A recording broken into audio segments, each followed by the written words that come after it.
आज का जो टॉपिक है हमारा relationship between zeros and coefficient of polynomial. ठीक है, ये एक्सरसाइज 2.2 का इंट्रोडक्शन, इसका इंट्रोडक्शन है 2.2 का इंट्रोडक्शन पार्ट। ठीक है, अब एकदम आराम से एकदम बेसिक लेवल से हम सीखेंगे पूरे टॉपिक्स को। रिलेशनशिप बताना है किसके किसके बीच, zeros and coefficient of polynomial. तो सबसे पहले हम कोएफिशिएंट के बारे में सीखेंगे, जो कि हम कल लास्ट क्लास में भी डिस्कस किए थे।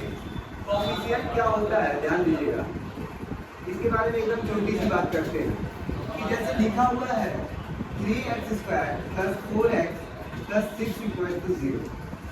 ठीक है, तो x² का कोएफिशिएंट ये होगा, जो इसके साथ मल्टीप्लाइंग है वही इसका कोएफिशिएंट है। x² का कोएफिशिएंट क्या होगा हमारा 3 एंड x का कोएफिशिएंट हमारा 4। क्लियर है, x² का कोएफिशिएंट 3, x का कोएफिशिएंट 4। इसी तरह अगर हम एक और एग्जांपल लें -x² - 4x + 6, बोला गया कि आप x² का कोएफिशिएंट बताइए, तो x² के साथ हमेशा हर नंबर के साथ हमारा 1 क्या होता है, मल्टीप्लाई नहीं होता है। 1 तो है लेकिन साथ में माइनस का साइन है, तो इसका कोएफिशिएंट कितना हो जाएगा -1 कोएफिशिएंट है, और x का कोएफिशिएंट कितना हो गया माइनस। तो ये तो कोएफिशिएंट है, कोएफिशिएंट समझ में आ गया।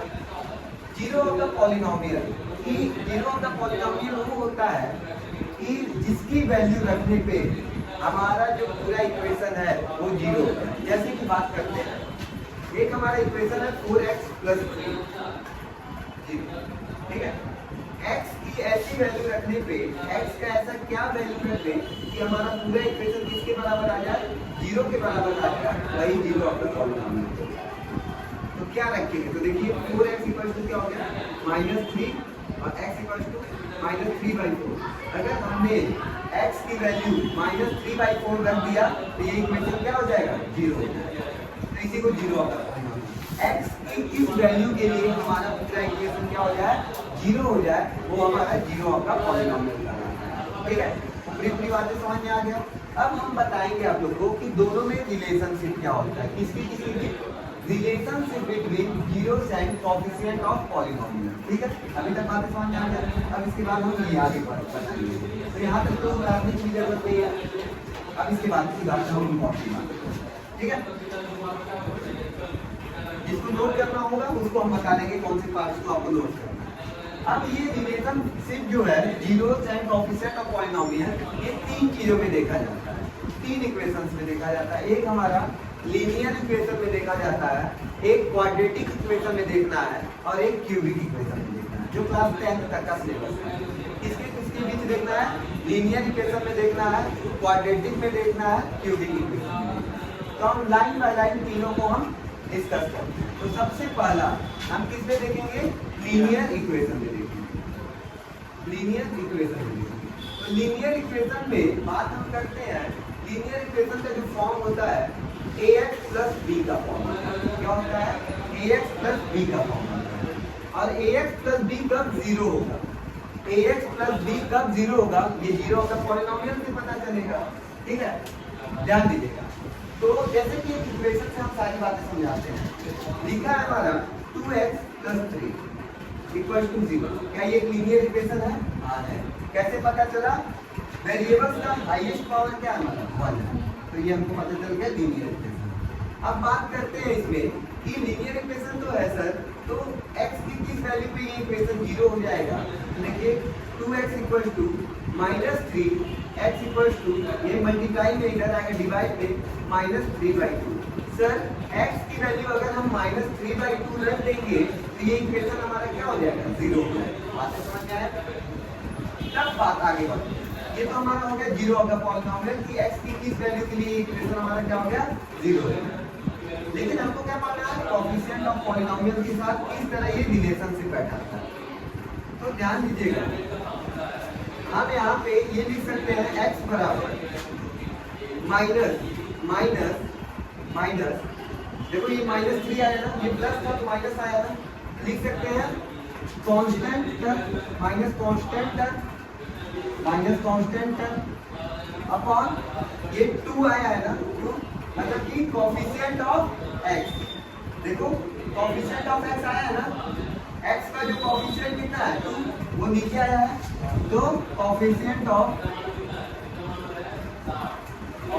x मतलब समझ आ रहा है, जीरो ऑफ द पॉलिनोमियल और इसके संबंध क्या है, जीरो x की वैल्यू -3/2 कैसे आया, आपको आप इसको इधर भेजिए -3/2 और या तो minus constant term by coefficient of x, coefficient of x कितना है 2, तो यहाँ पे 2 हो जाएगा, माइनस कांस्टेंट, कांस्टेंट कितना है यहाँ पे 3 है, -3, इससे एक फार्मूला बनता है, क्या फार्मूला बनता है -b/a, आया समझ में, हाँ x की किस वैल्यू के लिए हमारा इक्वेशन 0 हो जाएगा, तो हम ऐसे या तो निकाल लीजिए या तो इसका एक फॉर्मूला होता है क्या x = -b/a,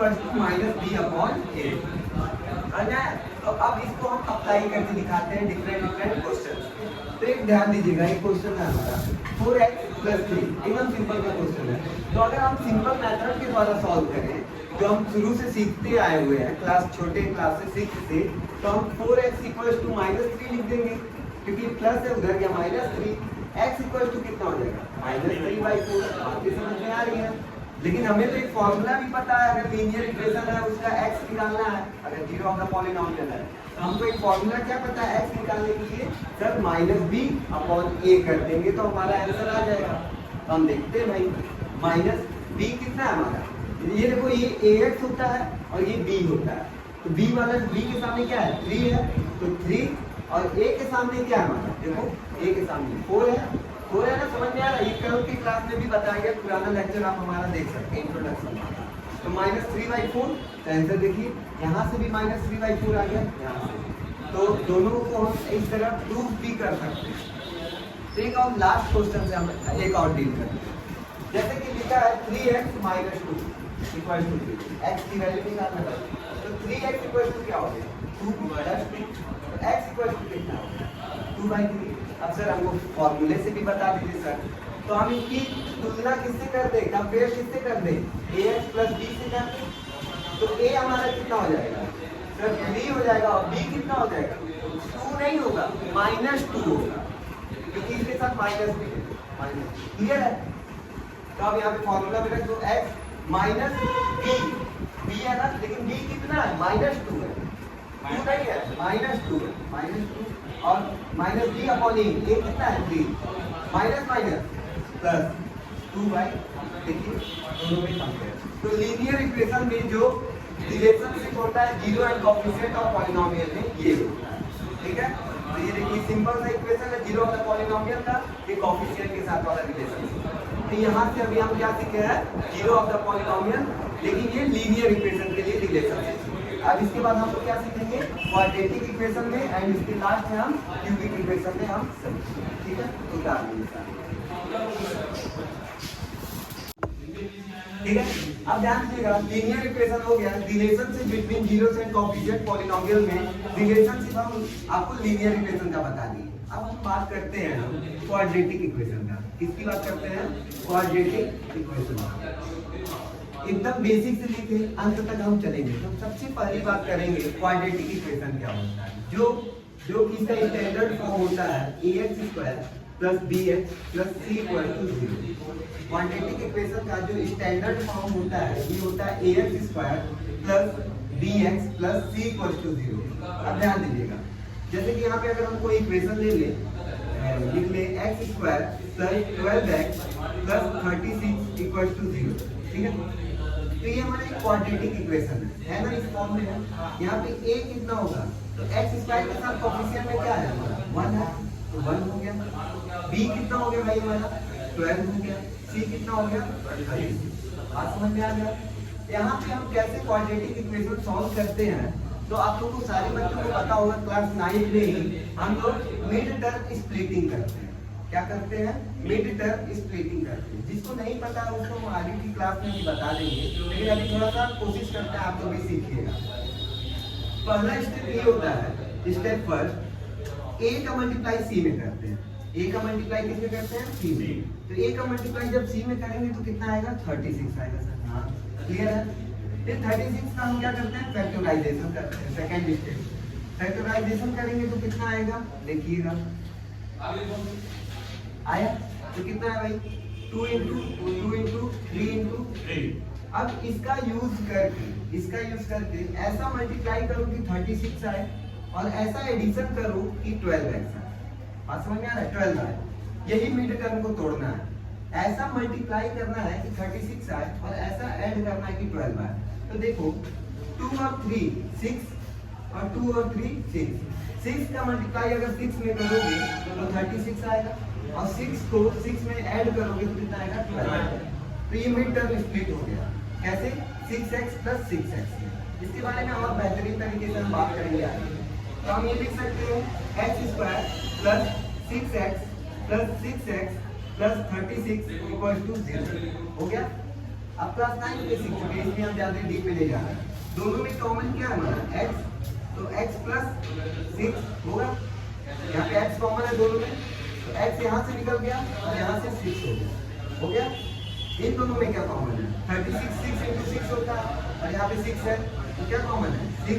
तो क्या हो गया? x plus 6। यहाँ से इन दोनों में से एक को बाहर ले लो, तो क्या ले लोगी? यहाँ पे बताते हैं x प्लस 6 हो गया और एक तो हम यहाँ से x प्लस 6, ठीक है? तो कितना हो गया? x plus 6। तो हमारा आंसर कितना आएगा? देखो एक बार x प्लस 6 को 0 के बराबर रख लो, तो दोनों बार x प्लस 6 है ना, तो आंसर कितना आया हमारा? -6 आया। कितना आया? -6। बातें समझ में आया? ये अभी हम बताते हैं। यहाँ तक बातें समझ में आ गया? यहाँ तो कोई डाउट नहीं है? दिख रहा है उसमें? कहाँ तक नहीं दिख रहा है?